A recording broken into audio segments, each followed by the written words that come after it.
Okay, as we've already stated, the emphasis of this module is basically on the nucleus and the function of the nucleus. We've described it as the functional control center of the cell, that everything kind of arises from that. And what that's going to lead in our discussion is, okay, what does the nucleus contain? And then from that information, okay, what do we do with it? So what we want to reflect on a little bit is what we refer to as, or science refers to, better said, as the central dogma of molecular biology. And what we mean by that, if you look at that term dogma, what it means, it's basically saying, all right, here's a group of authority who basically makes this very powerful, authoritative statement of, well, this is the way it goes. Now, obviously, we don't know all the details of this process because science continues to evolve in terms of the function of DNA and how DNA functions as we look at, well, what are all the human genes and how do they act and how do they interact?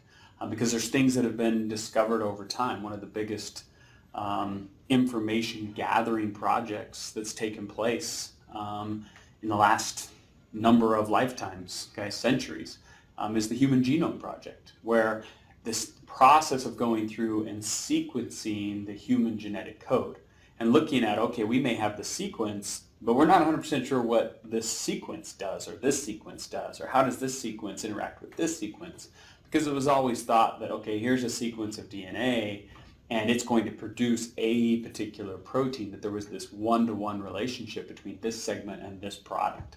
And that turned out to be, okay, wrong.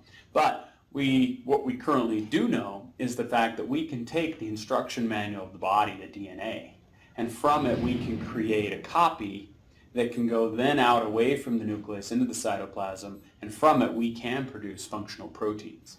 And so as we look at genetics, that's what genetics is. What are your genes that then produce particular proteins that give you the traits that you express, whether they be observable structural traits, whether they be enzymes that make your body function a different way. Well, what if you lack that piece of information or the other piece of information? And what if they don't now interact? So there's a lot of complexity there. But understanding how this takes place. And so as we look at it, we'll look at it simply here, we have two processes that are going to take place. We have transcription that's going to be taking place in the nucleus, and then we have translation that's going to be taking place in the cytoplasm at a ribosome. We'll describe that in more detail. And in that process, a lot of detail, by the way, in that process, we're going to take the genetic code, DNA, and we're going to then transcribe it to produce a particular type of RNA. And the reason I say type of RNA is because you're going to have to deal with at least 3 different types in this process. And so you're going to look at one type of RNA, and it'll have a little letter in front of it to denote which one it is. That'll help you. This type of RNA is going to do this function in the process, this one's going to do this one, and this one's going to do this one. So you're going to have to keep track of those. But understanding that in this case we have a particular type of RNA that then will go out to the ribosome, that information will be read and placed in a different language, hence the term translation, and then end up producing the primary structure of a functional protein. Now, kind of go back to when we described the primary structure. When we say the primary structure of a protein, we're saying in what order are we putting those amino acids, because the primary structure determines the secondary, which determines the tertiary, which gives the opportunity for the quaternary if that necessity takes place. So that's the sequence that's going to take place in this process. So as we go from DNA to RNA, that process is transcription. That basically we're saying, all right, this is what the DNA said. All right, let's maybe format that a little differently, but we want to copy exactly what was said from the DNA. And so if you look at the occupation of medical transcriptionist, their job taking what was said by a physician or dictated by a physician or a healthcare practitioner, and that dictation then gets transcribed into a permanent medical record. So they'll take the audio and actually type it, and they're instructed to type it word for word. In other words, don't interpret what the physician was trying to say, because there's obviously legality issues there. So they don't get to make up their own thing, and you can actually go online and type in, search for medical transcription errors that become kind of funny. In other words, when the physician, who's probably thinking about everything that took place with the patient and is speaking at the same time, well, sometimes that doesn't come out exactly right for probably what he wanted. And so you get to hear some kind of funny things that are notated, or depending on where you put the comma, where you put periods and things of that nature. Okay, some of them are actually quite humorous. As we go from RNA to protein, it's translation. So it's just like going from one language, in this case we're talking about going from Portuguese, okay, to English or to Spanish, whatever language you want to go to.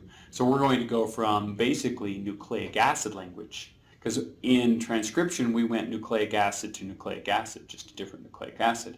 And remember, the difference there is wherever we had thymine in DNA, we now have a uracil in RNA. So we went slightly different, but we're still, okay, kind of like a dialect difference. We still had nucleic acid going to nucleic acid. That was transcription. In translation, we went from nucleic acid language, adenine, cytosine, guanine, uracil, and now we converted it to amino acid language, one of our 20 amino acids, okay, in the order that they needed to be in. And so again, I reinforce the fact that you need to know where these are happening. So step one in that process, going DNA to RNA, we're taking that DNA, producing a strand of RNA. The process is transcription. Where does it take place? In the nucleus. How does that RNA leave the nucleus? Well, through the nuclear pores.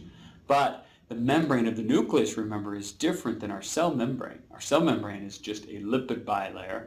This is two lipid bilayers. And so it gives much more integrity to the nuclear membrane than what our cell membrane is. So we're really trying to protect what's going on in that nucleus. But because we have some of these larger macromolecules that have to be able to pass, we have these nuclear pores that allow that to pass. That strand of RNA now goes out to a ribosome, and that information is read and translated into protein language, which you know as amino acids. Now, do we ever violate this? Can we ever take a protein and make RNA? Can we take RNA and ever make DNA? In other words, what we're asking there is, can we go backwards? Can we take the information of a protein, and does our body go backwards? Well, really only in one scenario do we go backwards, and we call it reverse transcription. Therefore, it requires an enzyme called reverse transcriptase. So if we go back to the previous slide, and we're saying, all right, we're doing reverse transcription, that means we're going, instead of from DNA to RNA, which is transcription, we're going from RNA to DNA. And that does happen, and it happens in our viruses. And the specific viruses that can do this are called retroviruses. HIV is one of those, where they not only contain a strand of DNA, and we determine viruses from each other by, okay, is this a DNA virus? This is the RNA virus. A DNA virus can incorporate its genetics directly into our nuclear material. An RNA virus has to go through the process of reverse transcription, go from RNA to DNA to be able to plug that in. But that's okay, they can do it because they have an enzyme, and that enzyme is reverse transcriptase. And that's why for some of these viruses, HIV being one of those, a class of drugs that we use to try and treat the disorder is reverse transcriptase inhibitors, to keep that process of normal transcription but happening in reverse. So that RNA virus wants to insert its genome into our DNA, but it can't because those aren't equivalent molecules. Therefore, through the process of reverse transcription, they make themselves available to do that. So that's how some of those viruses work, and how we try and treat some of those viral diseases.